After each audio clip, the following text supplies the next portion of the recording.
I don't want her to schedule too soon because I know it's not ready and I need time to get it. So then I want to frame They're it in, in that way. So you got a stage, you can see the equipment, and so this way you can combine. Why don't you tell us a little bit about that? When did you start the business? How did it start? When did you start it? Yeah. Whose idea was it? I just sort of lucked into it. My father was a tax attorney, and he was an early adopter of computers. I mean, he had networks before people knew what they were. I think he secretly loved the technology more than practicing law. Yeah. And I just watched the procession of consultants and, you know, computer vendors come through the office trying to advise him and just really he was not getting the results that he needed. And I had a friend that was really into computers. And so I invited him to help. And over time he said, Pete, you can do this. Why aren't you doing this for your dad?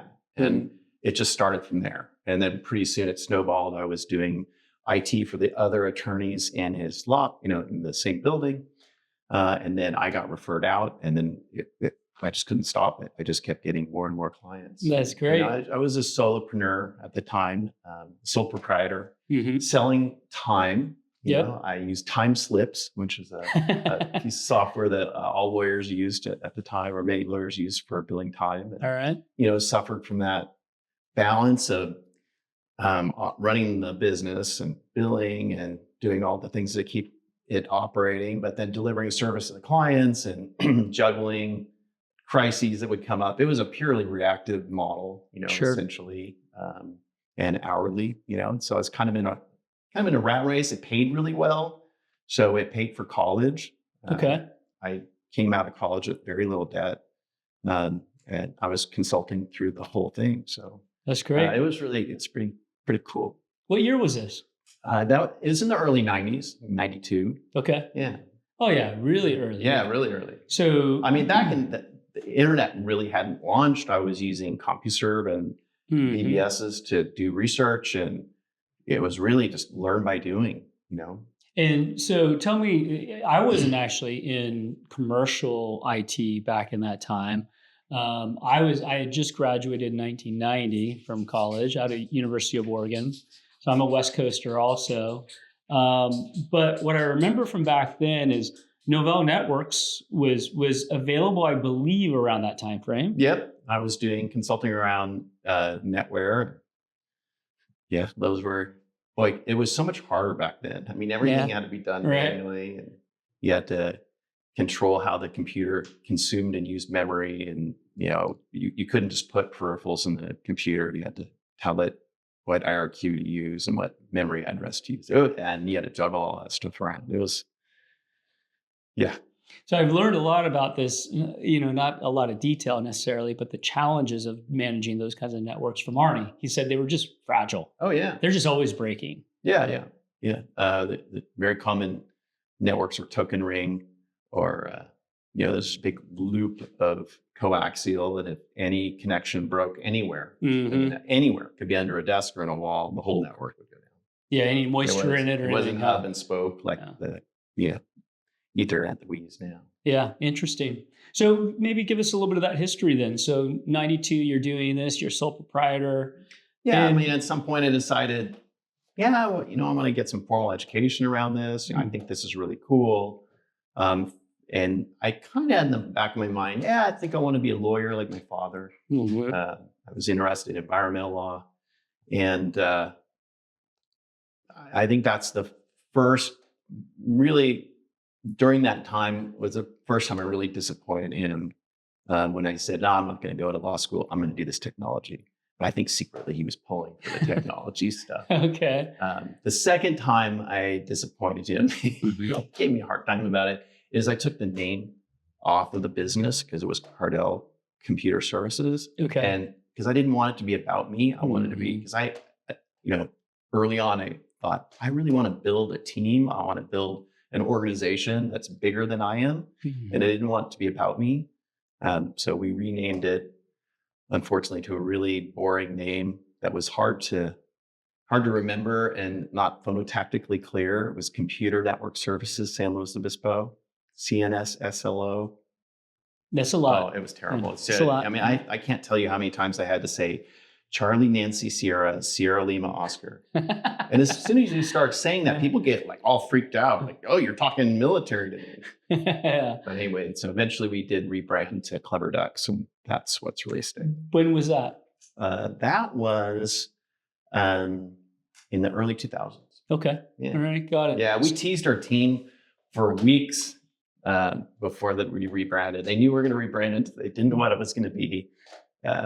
We had a lot of fun with it. And then when we launched it, people were like, whoa. So it was really fun. You and Amy have been partners for years. Yeah. When did Amy enter the equation here? Pretty early on, because I mean, she had her consulting business, localizing software, technical manuals in and out of different languages. She had subcontractors all over the world. She was an early adopter of machine learning when it comes to translation, which would give her leverage to be able to increase the speed and quality of the translation using this software called Trados, which is really neat. It's cool. But at some point, we thought, you know what, we could spend more time together. You have skills that some overlap, but you're way better at many things than I am, and let's work together. That's cool. Yeah, and really around the time when we decided, hey, let's grow an organization.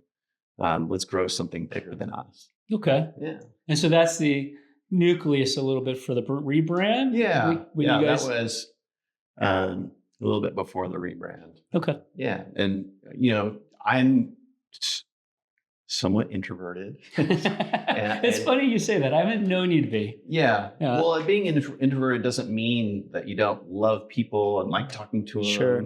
It just means that you don't get energy from it necessarily. True. Yeah, that's a good point. And you're recharging is exercising or thinking deeply about something, and then going to networking events at the local Chamber of Commerce is very draining. And totally the opposite for Amy. How she gets energy from people. She's solar powered that way. Yeah, she sure is. Yeah, that's great. Well, it's a great combination of partnership, isn't it? Oh yeah. That's great.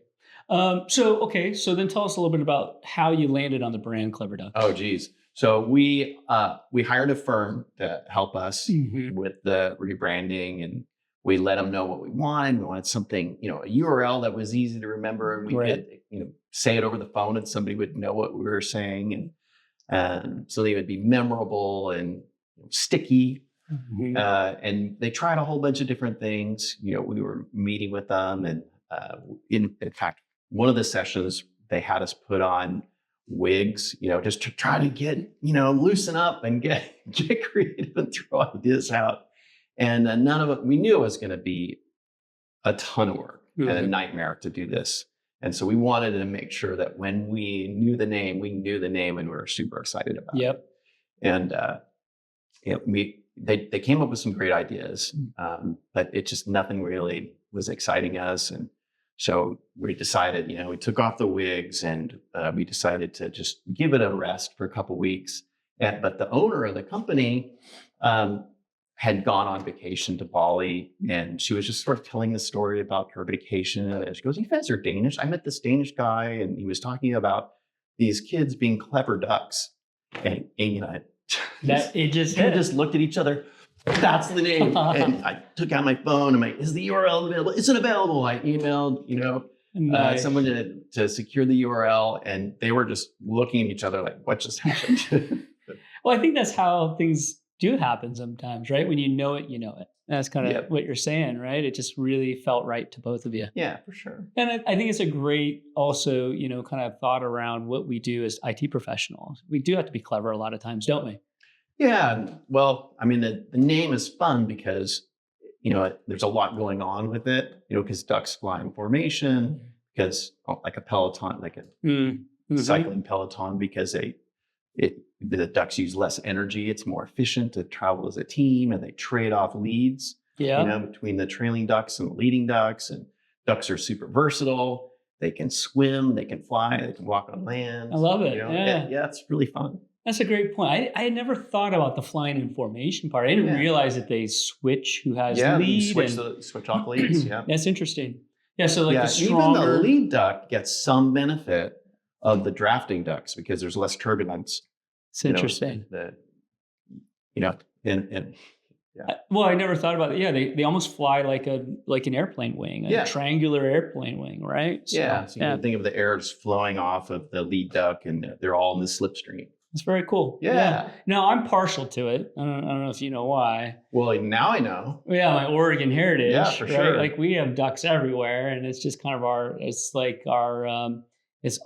it could be our national bird is something, or I'm sorry, our state bird is something else, but they are just prevalent in the Northwest. And then as an University of Oregon grad, it's just hard not to be. You just have to. Appreciating it. People just assume that we are Oregon grads, but okay, you get that a lot. Yeah, all right. Like, no, that's not what I'm going for. Yeah. Well, you guys are born and raised here. Yeah. Right. Yeah. That's great.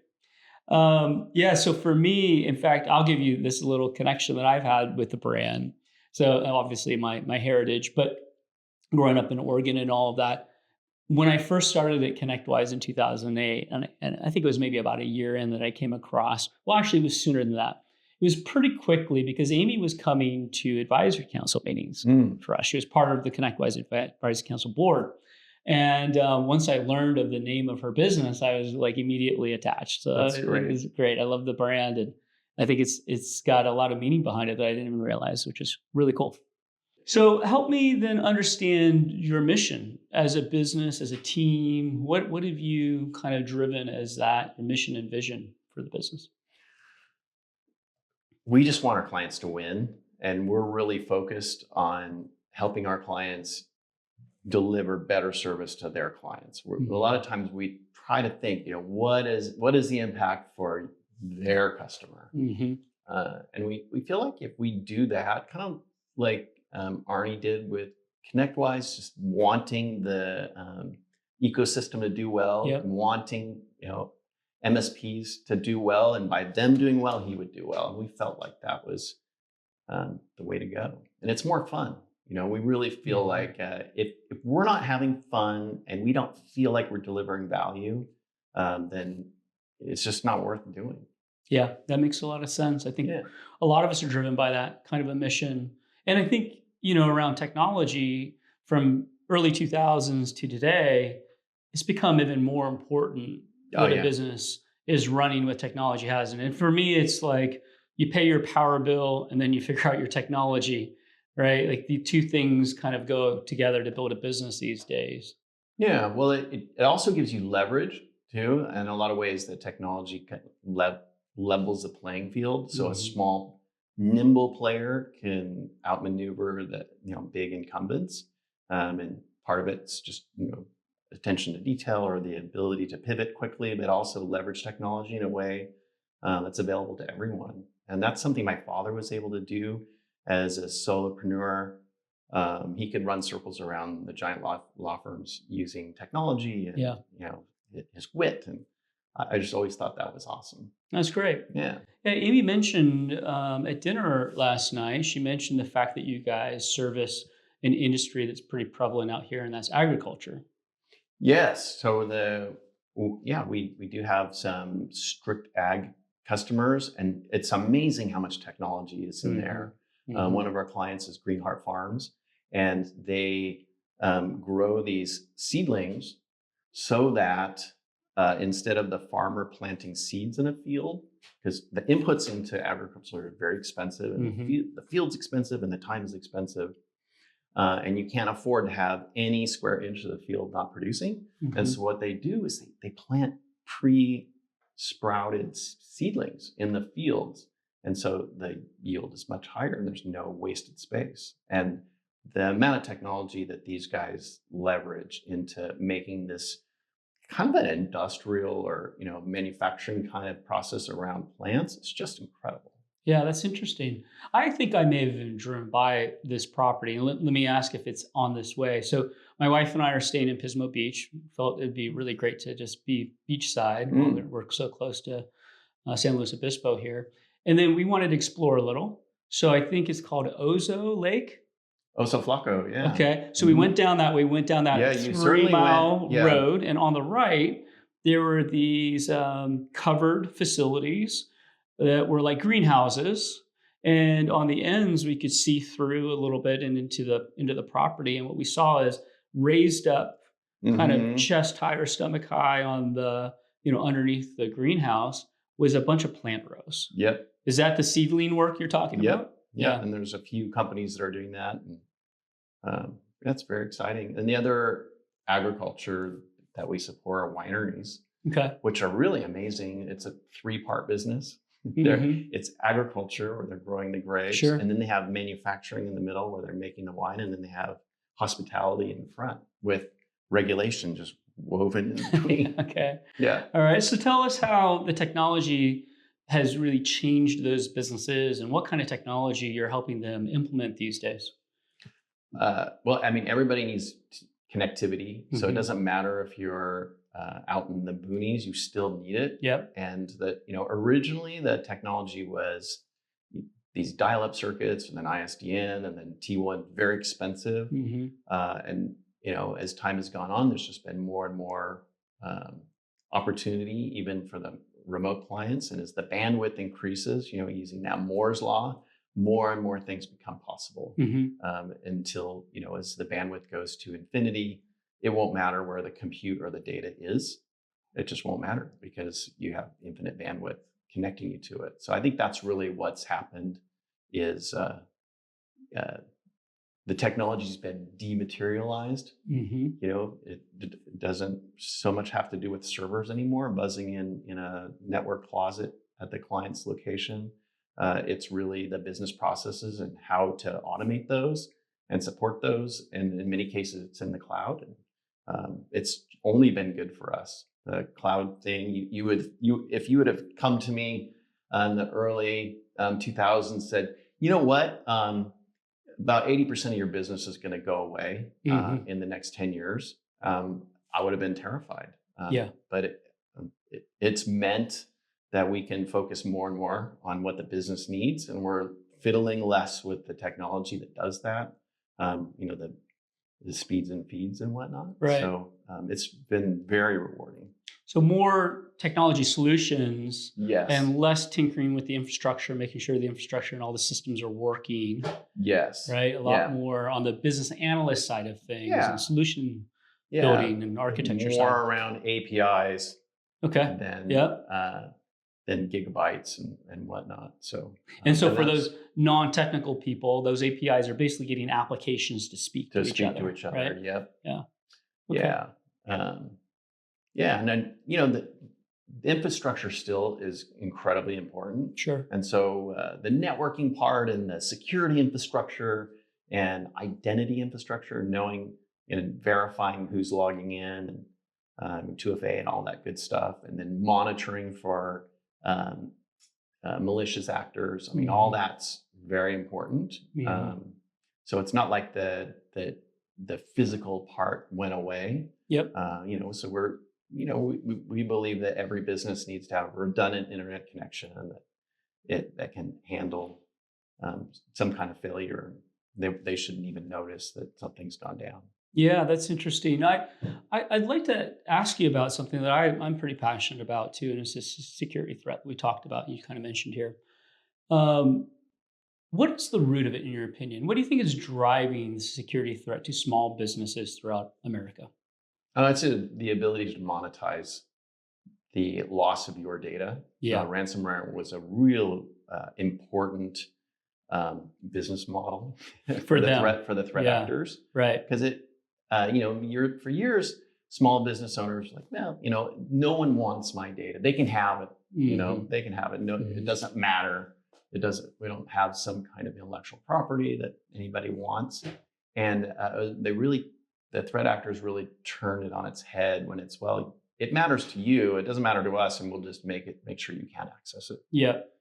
So that was a really important change. And I think the other thing is that threat actors really matured and kind of developed a business mindset. We have help desk departments to help people buy Bitcoin so they can pay the ransoms. And they're utilizing a whole ecosystem. So the threat actors that are breaching and gaining access to the systems aren't the same people that are leveraging access to those. So access to compromised systems are being sold in a marketplace, where the folks that like to leverage and threaten and do all that stuff, they can just buy access to systems. It's amazing how mature the environment is, and there's so much money to be made that it's finances research and development, and now, of course, with AI, they can leverage AI to wage a whole new range of attacks. That's quite terrifying. You mentioned something. You mentioned Bitcoin.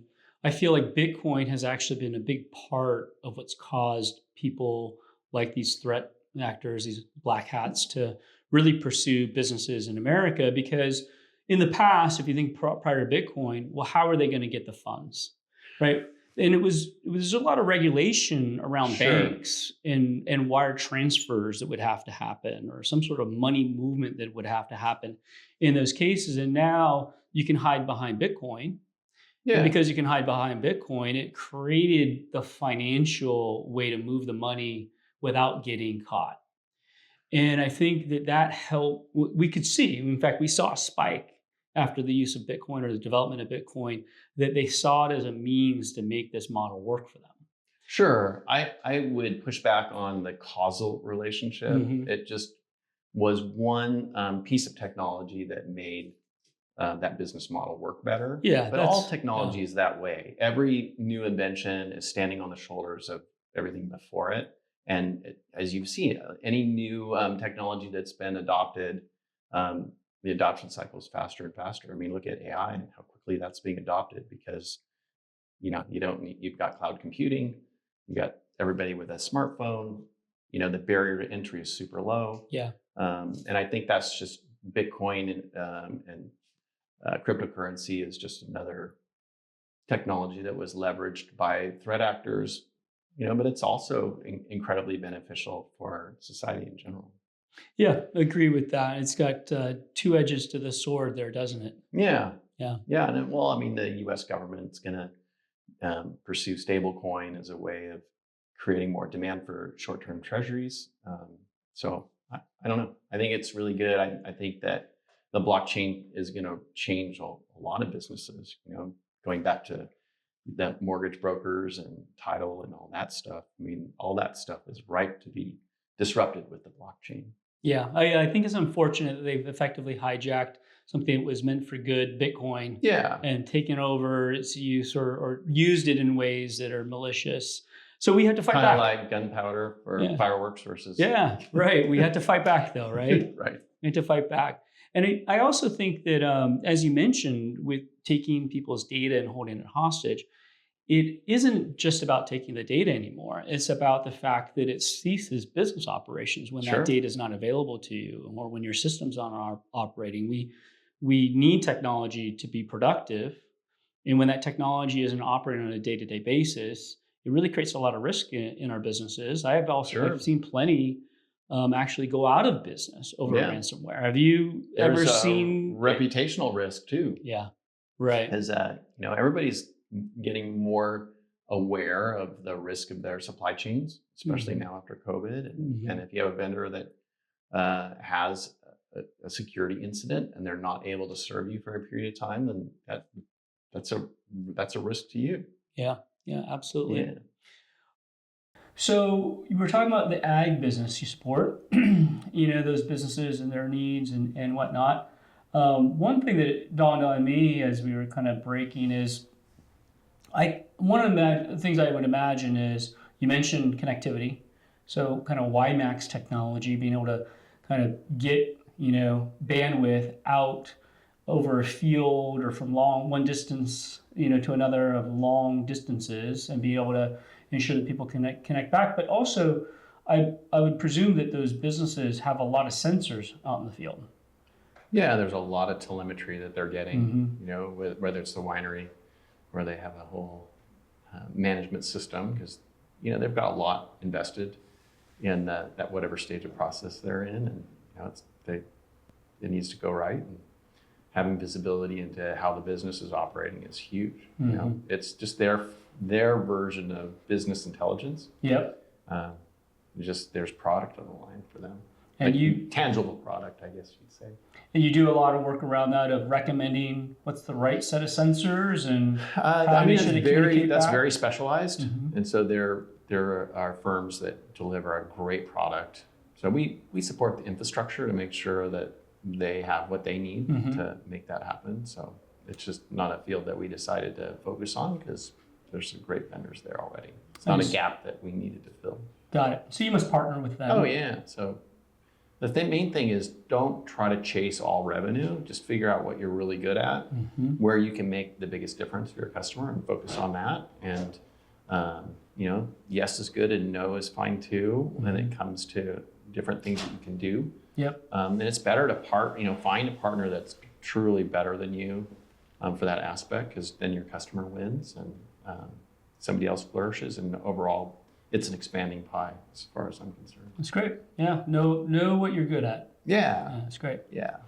And so agriculture is one business you support. What other businesses do you support locally here? Well, just mainly folks that a large portion or all of their work product is done on a computer or has high information content, so that it's a premium to them to have systems that are working well, where they can have drama-free productivity. Yeah. Yeah, so I can appreciate we that. tend to be in professional services, so engineering, architecture, healthcare, some legal, especially companies where they have leverage, where they're not selling time, where the technology can 10x their output and increase in productivity, have an outsized benefit, and so they want a partner that's looking down and around the corner for them from a technology standpoint. So when an opportunity comes along that they want to take advantage of, IT's not holding them back. Right. We have the resources, the flexibility to take advantage of it. And to be able to spot those opportunities with them, my guess is you have to be in the room with them at times. How do you focus on engaging in a way that ensures that you know what their plans are and then help marry up the technology solutions to meet their needs? So we like to have an annual planning meeting. I know in our industry there's a focus on what folks call QBRs, quarterly business review, which I always take issue with, because why would I want to review anything with one of my vendors? I want to be looking forward, because that's what's in the past is in the past, and what we can change is the future. So we believe in a robust IT planning process. Well, where you look at life cycle management of their software and hardware and whatnot, but then trying to understand what their goals are, what they're trying to get done, so that as we're making decisions together about their IT, it's made in the context of what's coming down the road.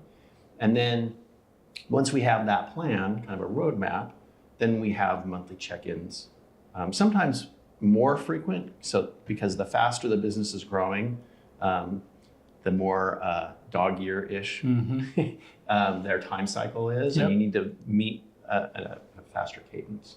Okay. And so then the idea behind those meetings, really the client success folks is to help work the plan, identify with them any new opportunities or threats that have come along, and manage that through the proactive team. Okay, got it. So there's a company in our space called ScalePad that has built some technology to help make that a seamless process and an organized process. Is that something you've used? Any of their products, the Warranty Master product, or? Yeah, we life used Warranty cycle? Master for years and years and years. Awesome. It was really good to just have a automated way of conditionally formatting those assets in the customer's fleet. And we're more concerned about the age of the system than a warranty on desktops and laptops and stuff. Certainly for servers, we want to see a 24/7, 4-hour response warranty covering the server, not to mitigate cost, but to ensure that we can get the system back up if there's some kind of failure. But we use that for years and work with Marnie over at Lifecycle for years. And We've been able to bring that technology, which is mostly built in to Ninja and Halo. So by not having a third party that we're relying on and having it tightly integrated with our main management tools has been a huge win. Interesting. Okay. This really comes down to my outlook on technology, and the fundamental truth of technology is it's deflationary. Okay. Technology is always deflationary. So costs should be coming down in all domains of life. I mean, you look at oil and you might think that $60 or $70 a barrel is expensive, but adjusted for inflation, it's the cheapest it's ever been. And so that's true of even natural resources. It's just getting cheaper due to technology. And the type of work that we're doing is especially impacted by technology. And in my view, if an MSP isn't able to deliver better service faster, cheaper, year after year, relentlessly, you're either doing something wrong or you need different vendors. Great. Yeah, that's interesting. Well, I'm thankful that TimeZest survived that test. Well, yeah, so our strategy, yeah, that's a good story behind that. Our strategy was to go native with the abilities built into the tools that we switched to, Halo and Ninja. Makes sense, yeah.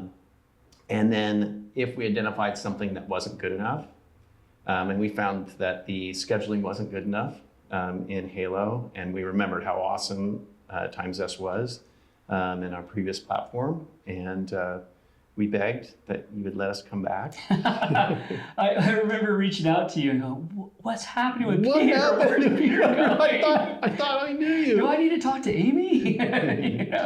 It was a sad moment for me, but on the flip side of that, seeing that we can still deliver value for you and your business and your team and your customers was fulfilling. That was great to see. I was thankful that we were able to still help you.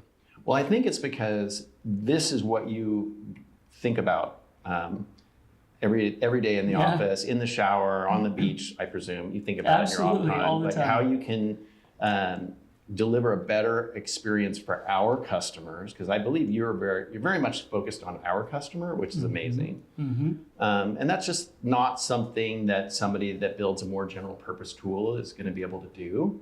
And I just appreciate that focus. Well, I appreciate that, your sentiments there. You know, what's interesting is, as you think about what our technology does, and for those that don't know what we do, I'll just share a little bit here.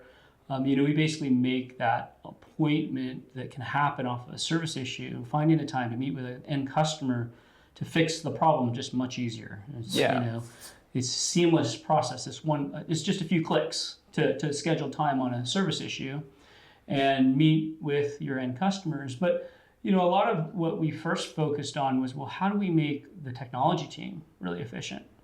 And a byproduct of that was, wow, we really made this customer experience amazing too for their end customers. And that has been something that hasn't been so obvious for people in the MSP industry. The obvious is, can I save my technology team time? Can I get some efficiencies of how I operate out of that? And then it takes a little bit of work sometimes for people to turn around and go, wow, this is really tangible for my end customer. Like, they see I've improved my operating process for them. Oh, and by the way, I'm using technology to deliver technology services, right? But more than anything, what really resonated for me, there's a couple stories that I've really, really been proud of. One is when our MSP customers come to us and say, it's funny, our end customers now just ask us to send them a TimeZest. And that one warms my heart. Yes. The second one was when we had a new MSP customer come to us and say, hey, we need a demo of your product, but just so you know, we're buying no matter what. And our team said, why is that? What do you mean by that? And they said, well, we just got a new customer, and they said that they can't come on board with us unless we have TimeZest. Wow. So that was warming. That was one that the team, I think, all enjoyed. We're making a difference. And well, it's hard to develop that reputation so that your customers' customers already are aware of you. That's amazing. Yeah, I think it's because it's tangible to them, right? Yeah. There's so much that you all do to improve their security posture, to improve the way their systems operate, like antivirus and other email solutions to protect them, that is behind the scenes. And so if you think about it, as an example, I see that your team is using Ninja One. I mean, they were using another RMM product before that. Mm-hmm. Your process to implement Ninja One was likely just a simple replace of an agent. It's true. Rip one Clients out. didn't really notice. Right. Maybe Or care. Maybe you mentioned like, hey, over the weekend we're doing some maintenance to your devices, and in the morning on Monday you're going to see us kind of spin some things up potentially on your device. If it goes wrong, just let us know. Yeah. But that's a behind the scenes thing, and they don't need to know what product you're using for RMM. They just need to know that you've chosen the right one that helps you serve their needs and their purposes. And I think if you think about it, of the 10 things you do in a year to improve your operations and how you deliver service to your customers, the way I think of it is 8 to 9 of them are behind the scenes. They don't even know That's true. you're doing it necessarily. You're just doing it to continue to support them in the way that they need to be supported for modern, protection and around security and so forth. And so for once you have something that's tangible, that they see physically in front of them, wow, this is a change in how we used to do this, and wow, it's so much more elegant to do it this way, and it's modern, right? We schedule our doctor's appointment this way. We do a lot of things online these days, and it's just a simple solution to the problem. Well, yeah. I mean, for better or for worse, you mentioned the doctors, and our clients are used to having that Amazon-like experience. Being able to access information, order services, make changes, make inquiries on a time that fits for them, right, in the middle, on the weekend, at night, whatever. And we're compared to that experience as a small business operator. And that's a pretty high standard to try to meet, to try to deliver the same kind of Amazon experience. Yeah. And you're not going to do it without partners like TimeZest. I appreciate that. As you can imagine, we're a 22-person team at TimeZest, and so we consume MSP services. We have an MSP that supports us. And in that... Are they any good? Yeah. You need some help? They're great. Okay. They're great. But what I would tell you, I think this happens a lot in our industry, is that we have the tendency to train customers to receive service a certain way. And so I'll give you an example of that. One aspect of kind of high service standards is that when an MSP receives a request from me or any end user of trying to get something done with their IT, the natural response is I'm going to call Gerwai and let him know I've got his issue and I'm ready to maybe triage that issue or do something with it. But the reality is, oftentimes when I send in that request, I'm off to another meeting. Yep. And the reality is that 9 times out of 10, when they make that call to me, it's very inconvenient for me. It may feel like you're delivering a high touch, white glove experience by making that inbound phone call, but it actually causes me to have to make a really tough decision of, am I going to catch him again later? Do I want to be the one having to place the call and then hunt down this technician that's going to be giving me the service that I need to solve my problem? And, should I kind of stop what I'm doing right now, maybe step out of a meeting, reschedule What a if it meeting? goes long? How long is it going to take to solve? I don't know. I'm not the expert. Right, exactly. And I think that unfortunately, a lot of people get stuck in that mode of, but this feels like I'm delivering high service by doing this, by placing these phone calls. And I think unfortunately we get kind of caught up in that model because our customers become trained that that's how they're going to get service from us. That doesn't mean it's the best way to do it. And sometimes those processes need to be reevaluated and reinvented. And I think that's a big part of our mission is to reinvent that process. Yep, we call it the customer journey. And it's really hard to put yourself in their shoes and try to experience your company from their perspective. But it's a good practice to get in every once in a while. Yeah. Does this make sense? Would this email make sense that our system's spitting out to an end customer? And a lot of times, no, because we can't get out of our own heads, Yep. or it's something we wrote 10 years ago. Yeah. And it's just been part of our process for Wait years. a second. It doesn't work that way anymore. We're still saying that? Exactly. It happens to all of us in business. Yeah. Right? Yep. All right. Well, what are some other ways you've used the TimeZest technology then to maybe differentiate locally or, help customers have a different experience? How have you gone about that? Well, we felt like, why not give the clients an opportunity to TimeZest from the get-go? Okay. Why offer them that opportunity after the ticket's already created? And so we as we onboard clients, we let them know that there's certain ways to get service. We have a electronic flyer. We push out a shortcut on their desktop that shows how to get service, what the SLAs are, kind of set expectations. And the first option is TimeZest. Cool.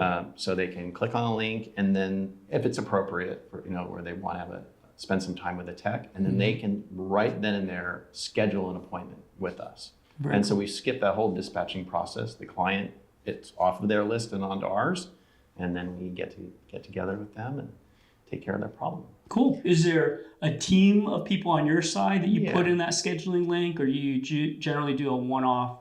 For sure, Tech yeah. team So member.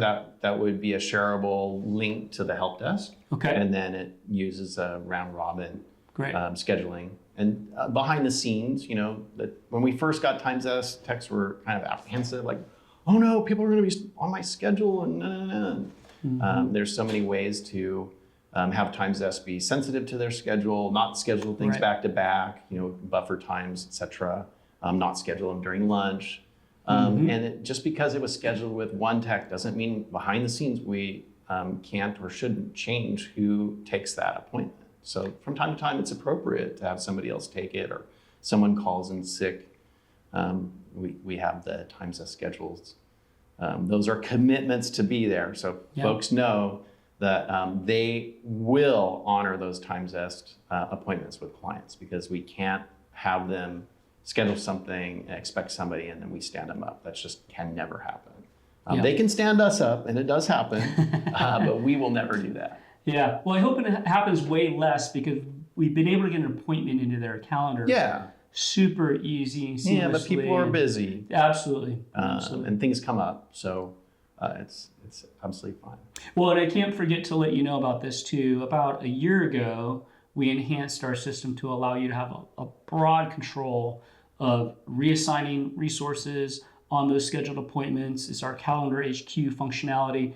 You can cancel from the tech team side, you can reschedule, and then the reassignment that I mentioned. Wow. So you've got a bunch of control. There's a lot of goodies that I haven't looked at. We'll sit down and show you. That sounds great. Yeah, that'll be great. Okay, well, I love that use case. I mentioned another one to you on delivering devices, where you can use a QR code when they receive it. Yeah, and they that open the sounds box. really good. Just schedule some time with us off this QR code, and it'll generate a ticket. Yes. So this is a pretty cool use case. That one actually came from our customer base. Yes. Yeah, so that'll be. I'm interested in seeing how we could adopt that, maybe make some tweaks to it.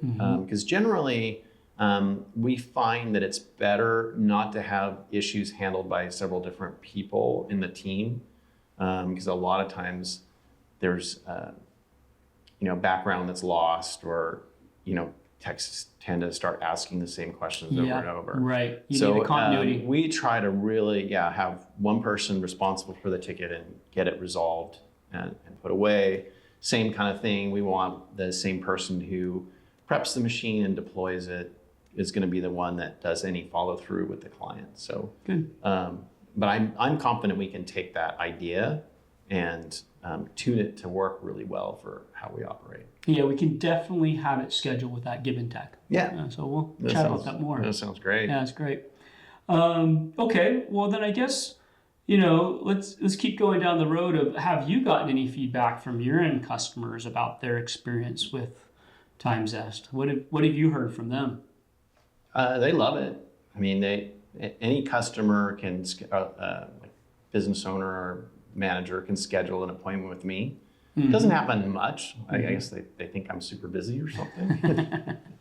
But I do have 2 different signatures, mobile 2 different mobile signatures and 2 different desktop signatures in Outlook. And it's really easy to just change one to have the booking link and say, hey, it sounds great. Just grab a time in my signature.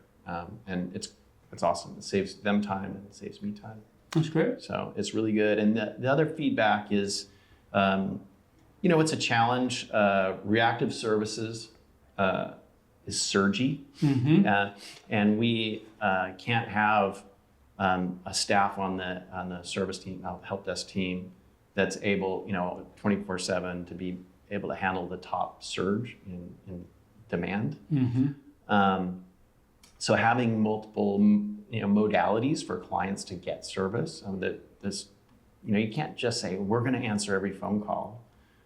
You have to say, well, the best phone call is the one you skip, where the client doesn't have to call, or call back and forth, in that never-ending cycle to find a parking space, circling the block, in some major cities, they calculate that 25% of the traffic is just people trying to find a parking space. Oh, yeah. Yeah, it's totally ridiculous. So it's been our strategy to reduce the number, because really the worst experience the client's going to get is to leave a voicemail message. The best is for them to call and reach a tech that can solve their problem and not be handed off to somebody else. I mean, that's ideal. Right. Or, them being able to get it onto our list in another way, with TimeZest, or emailing into the help desk, or creating a ticket from the tray applet, on their computer. We've seen that exact issue. The 25% of traffic is circling for a parking spot. We've seen it with the scheduling ping pong game. It's just infuriating. It's a terrible play. Experience for your customer. Right, because it starts with that phone call, which we want or feel like is that white glove experience, right? But then what it's really doing is it's just putting the ball in the customer's court, forcing them to have to call back to the help desk. Yes. And it's increasing that workload, that surge. Yes. Is affected by those outbound calls we make, just create more inbound calls into the help desk. And I think cutting out that game and effectively not serving the ball to our customers really drives a different experience. So I think you had shared, over dinner last night, you had shared how you think about that differently. So when you leave the voicemail, I believe you say things like, okay, I'm working on your issue, I've got it. Here's something that I'm working on right now, but also we need to find some time to work together, and I've sent you a communication for you to schedule time with me. Please look in your email for that particular notification. Is that an example of how you've tried to cut out scheduling ping pong? Well, what we want to try to do is that every interaction should move the ball forward for the client on that particular issue. So you would never leave a voicemail message saying, oh, just calling you back, call me, whatever. You want to let the client update them with any more information that's come along, where you are at in the troubleshooting process, what you need from them, that sort of thing, and that you're going to send the TimeZest or whatnot. Same thing with emails. You want to just make sure that you're giving them a chance to know that the problem is solved, or what's next for them, and you don't leave it in their court as much as possible. Another thing that I'm really a big fan of is choice architecture, where you present the user something that's really easy for them to choose, that's best for them and moves the ball forward. And a great example is where you have a solution, it's not necessarily invasive, you're going to apply it, we're going to do X, Y, Z, this is what they can expect. And if that's fine for them, they don't have to respond. And that's beautiful. So if somebody is very, very busy and they see that, it's like music to their ears, because they don't have to respond. They know it's going to be taken care of, and they can go on to the next thing. Yeah, I think one of the interesting things that we unlock too is when end users are busy and they pick their head up at the end of the day and kind of scan through their emails and go, oh, wow, I needed to act to make progress on this, to move the ball forward. I needed to schedule with the help desk, but guess what? The help desk is closed. Yeah, another day has gone by. And so then they got to schedule themselves in the morning or some break time the next day. The beautiful thing that we've been able to unlock for them is that at any hour of the day, they can see your team's availability for the next day.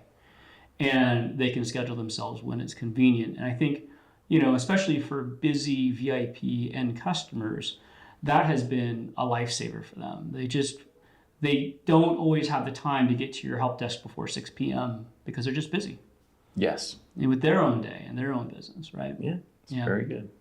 Yeah, great. I'm glad that that's been helpful. And so, as it relates to how you run your business, clearly there's the team. You have a very tenured team here, but also the tools that you use, the application that you use to potentially deliver service in a new way, like we've talked about with TimeZest and whatnot. What is your approach to that problem, such as, what do you do to stay abreast of new solutions emerging in the industry that allow you to differentiate your service delivery? How do you approach that? The biggest cost in our business is our staff, is a team. And that's the case for most service businesses or professional services businesses. So sometimes the tool that you're selecting is being selected not to find a cheaper solution, but something that takes less of your team to operate and to deliver those results. So we're constantly looking at ways where our team can be focused more on delivering service to the customer and less time fiddling with tools. And I'm finding that tool administration is just a huge time suck for MSPs. And we want to make sure that we're not just continually adding more and more. We should have less and less tools. Simplify what we're trying to do to what really moves the needle for our clients, and then find tools that eliminate the overlap and really save the time that our techs are spending. Okay. And so how do some of those products, make the cut? And are you the one evaluating them, or is it Eric or someone else on the team that does a lot of that? It's a team approach. Okay. I've learned that it's a disaster for me to go to Evolve or go to a conference and come back and announce to the team that we're using this tool. Right. I've done that idiotic process so many times because I don't think of everything. I'm not going to be the person that interacts with it every day. Right. And there's things that I'm going to miss, and I find that it's much better to go slow in order to go fast and loop in key parts of the team to say, hey, what do you think, about solving this problem with something different? And these are some vendors I'm aware of that our peers are using. You can talk to our peers and get their experience, and that accelerates the selection process. But then it's really more of a democratic decision. We try to make decisions democratically, but then execute dictatorially. Because once we've decided, we fall in line behind the decision and make it happen. Yeah, so a committee approach, which is great. You get opinions from all aspects of the team, and you can really catch some of those blind spots we can have. Guys like you and I just feel like we've made the right call and get enamored with the solution, huh? Yeah, that's good. Now, you mentioned something, though, that I think does kind of cut, the process a little bit, or helps with the process, and that is there are just so many applications and solutions to evaluate. And as small business owners, you and I have the same problem. We don't have the capacity to evaluate all the products. Like we were just speaking about Ramp as an example. We don't have the capacity to evaluate all the solutions out there. So having a network of peers to kind of lean on a little bit, in the sense that, okay, you've spent the effort and time, Jim Smith as an example, you've spent the effort and time to evaluate a particular product. You believe in it. Tell me why you believe in it. How did you get your committee of teammates through approving that one? And maybe it's one worth me evaluating too. So Evolve must help with that. You mentioned the peers. Talk to me a little bit about how the Evolve community and the Evolve group has helped facilitate that for you. Well, there's no better way to predict the future than to talk to somebody that's been down that road ahead of you.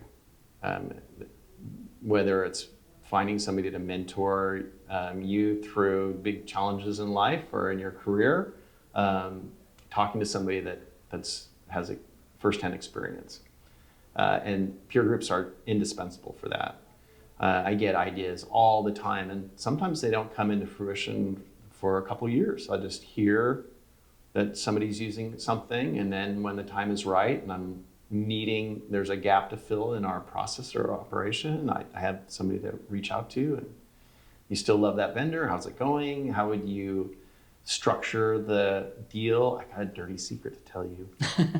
How much did you pay? What kind of price did you get? Yeah, right. So that's incredibly beneficial. You know, did you have any trouble getting it deployed? What works, what doesn't? Can one of our engineers get on a call with one of your folks and talk through it? Because getting buy-in on your team, you know, and once a team can see, wow, these other guys were able to do it across the state or on the other side of the country. Yep. We can do that too. That sounds great. And a lot of times when one of our peers will implement some technology that we have, they'll do it, stand on our shoulders, make it better, and share back to us how they made it better. Yeah, it's a community of sharing and Oh, yeah. growing together and learning from each other's experiences. That's great. You know, what is it? Swipe, steal with integrity and passion every day. Right. Well, I'm fortunate to be a facilitator of Evolve, and it comes from my days at ConnectWise and knowing Arlen and the team there for so long. And I have continued, even though as you can imagine, I have a lot of pressure on my time, and to facilitate groups is really taking a good chunk of my time to do that. But what I find is without it, I get very disengaged with the community, with the ecosystem, with what's changing, what's happening. And I really enjoy being plugged in firsthand into a group that gives me that feedback that, if something's going bump in the night with our technology or something's changing in the industry, I hear about it pretty quickly. It's pretty phenomenal. Yeah, or when one of those 0 days comes out and everybody's chattering in your peer group email chain. It gets pretty frantic pretty quick. Yeah. Well, tell me a little bit about the community. So you've got the aspect of the MSPs that operate in that ecosystem and Evolve. What about the vendors that you work with there? What do you look for out of them?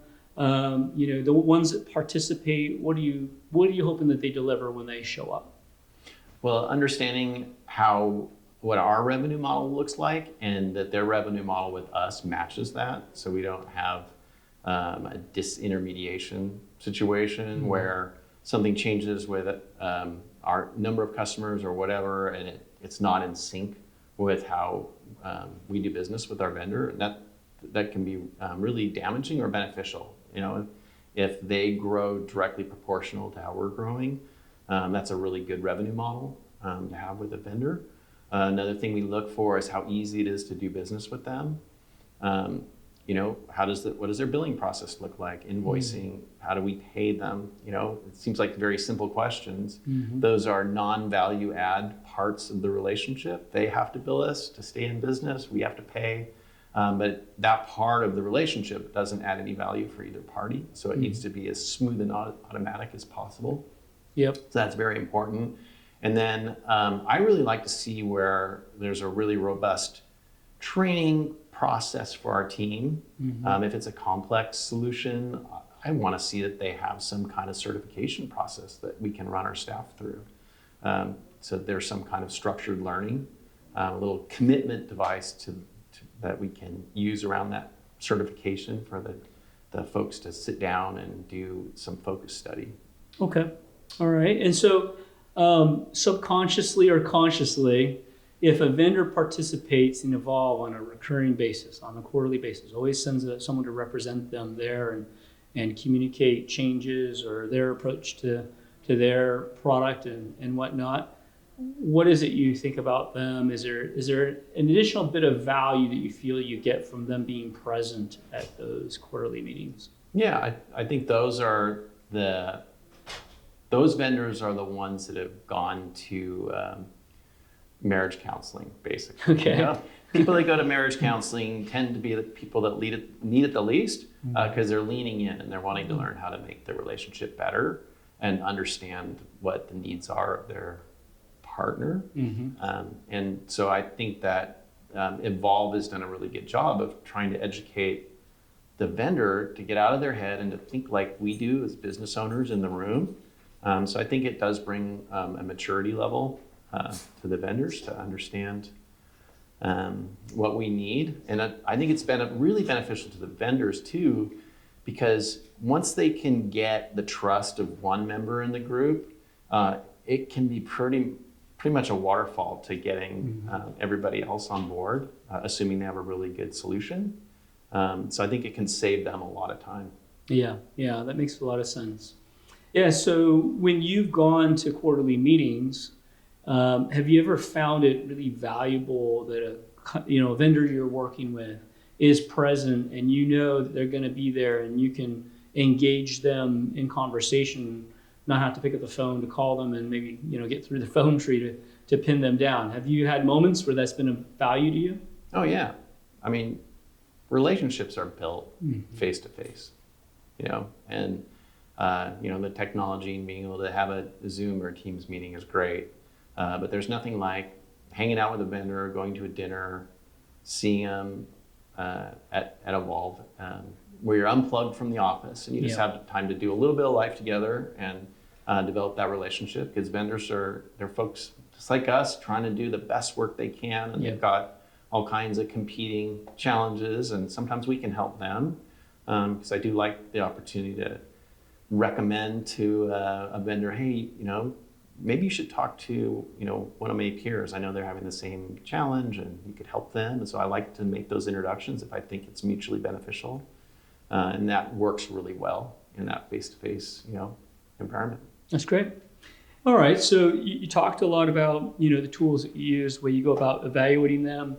You talked about trying to take some out of the business if you possibly can, consolidate down as much as possible. And I think it's a mission that a lot of people think about.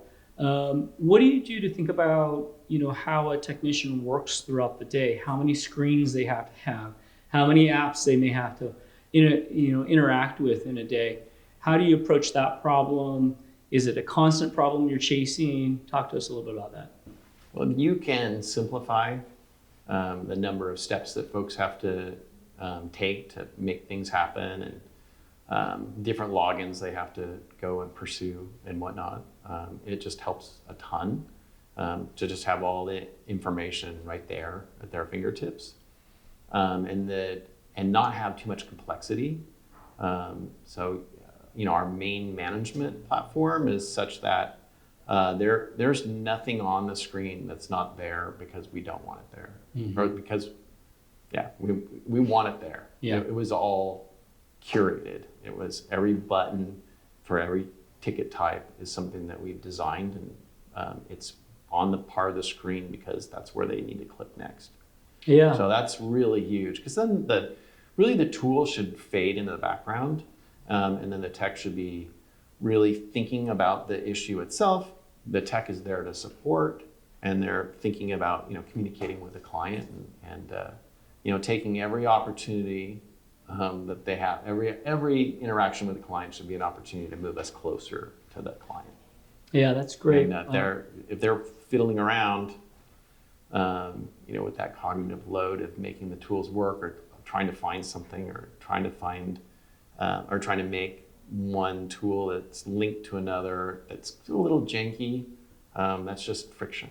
And, You spoke earlier about process simplification, and in software, as practitioners of it, really think about how do you get down to one pane of glass? Yeah. Effectively, one screen or one application that can give you all that you need to do to solve a problem. And I think, unfortunately, one of the things that we find, especially in our industry, is that not all innovation is going to come out of one massive software company.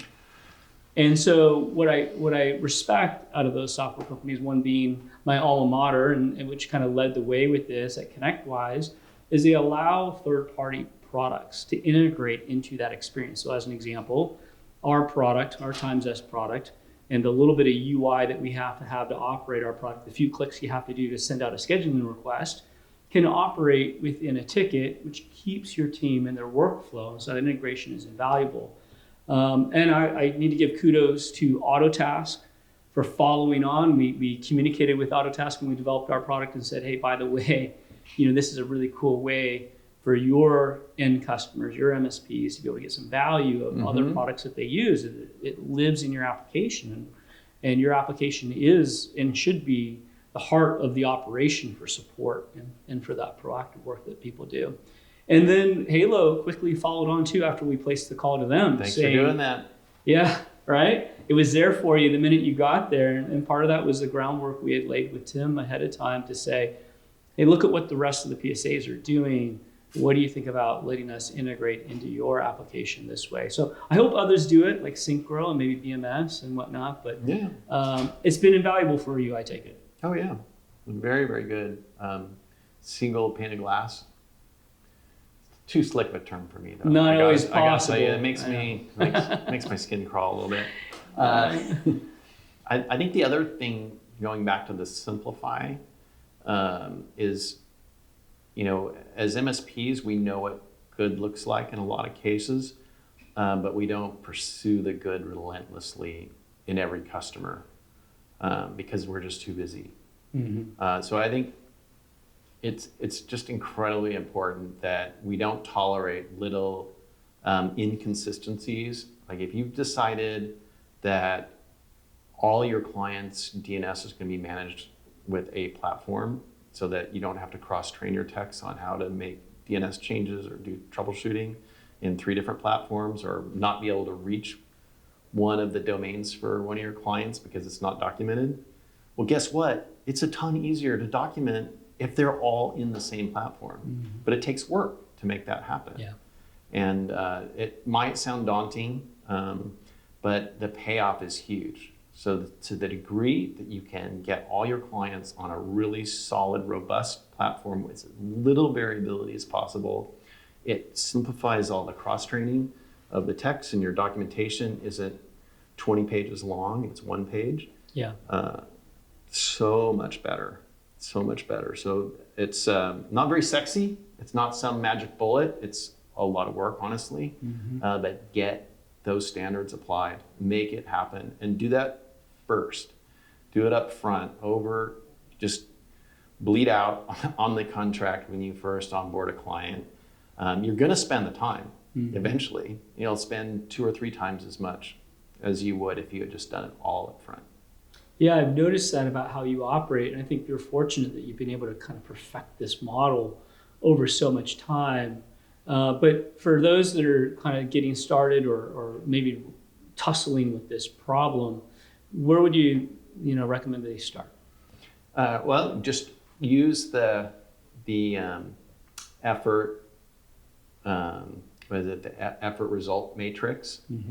Look for things that are low effort but high return on your effort, and just knock all those out of the park.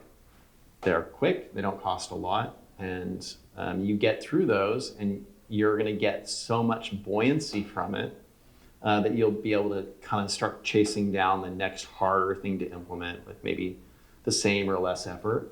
And it's a virtuous cycle, it's a flywheel. So the more you are proactive, the more time you'll have to be proactive. And we've targeted a ratio of 3 to 4 to 1.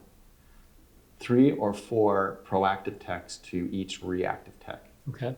And that's only possible if you're really relentlessly trying to eliminate problems before they happen. We treat recurring issues as an error, like an accident on a job site kind of thing. Because this issue came crashing into our client's business, and it's eaten away at their productivity. And it's an embarrassment to us because we're responsible to keep them productive with their technology. Well, and it leads to your surges, doesn't it? Yeah. If you can minimize the surges and really stabilize how the environments are running, you can really manage how your team is, not having to firefight all day, right? Yep. Per the Phoenix Project, Okay. unplanned work is the enemy of productivity. Absolutely. And so anytime there's a reactive issue, that's unplanned work. It just comes falling out of the sky into your help desk. And you have to deal with that right then and there. There's always going to be some of that, Sure.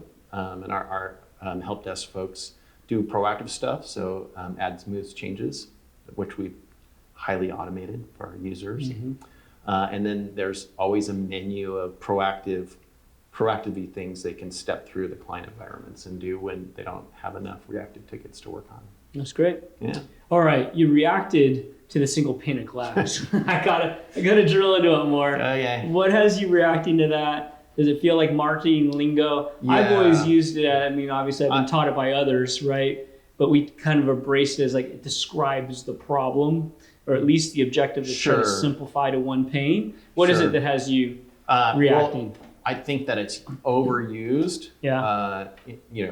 And it's become a buzzword, and it's the attempt to say this product does everything, and which we all know in the back of our minds isn't true. Yeah.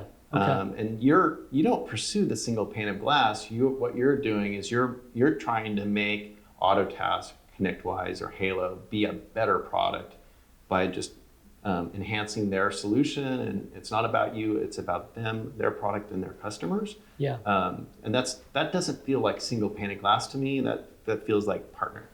Yeah, I appreciate that. I appreciate that perspective, and I really have this deep belief that, as I mentioned before, it's impossible for all innovation in an industry to come from one or two companies. Oh, no. That's just not how the world works, right? It's not how ideas work. It's not how human nature works, and Right. risk loss or risk aversion. It's risky to try something new, Yeah. and bigger companies just can't really do that. It's the innovator's dilemma. Yeah. They're making too much money doing whatever, and they need young, small, scrappy people like you to kind of figure out what's next that they haven't thought of. Yeah, I think it's just the way the world works, isn't it? And I think, we have a 22-person team focused on this problem every day. Kind of like Yeah. what you mentioned earlier, we all wake up thinking about this problem. And, if you think about the SaaS model that we live in, I'm a big believer in this. I wouldn't want us to be doing business any other way, because it forces me and my team to think about the fact that every one of our customers, we have 1,000+ customers today, that any one of them at any moment, at any day, can say, I'm no longer interested in using this product. It's not serving my purposes. And then within that period of time, we could be 2 weeks away from losing that revenue, right? Because they're in the middle of their monthly cycle of paying their bill. And I think giving people that power also forces us to focus to be a better company. Love it. And a better team, right? It causes us a little bit of paranoia along the way. Only the paranoid survive. And a lot of sleepless nights. Yeah. But as an example, I've had a philosophy my entire career, and it's the only time I've ever been able to implement. So I've been in software development since 1999, right before Y2K. Okay. Well, now I know where it comes from. And I've learned a lot over the years. And one of them is why are we adding onto the house, adding additions, right, enhancing our product if we've got bugs in the main walls? Oh, yeah. Right. And so my philosophy has always been, you need to be able to drop the work you've got to build new enhanced features to fix the bugs that come in today. Yeah. And if you don't have the capacity to do that, and your systems don't allow you to release code quickly to solve that problem, then there's something deeply wrong with the way you're building software. Sure. And I'm fortunate that we have a team that has been brought up with that culture and that belief system, and we're capable of fixing things within a matter of hours versus days.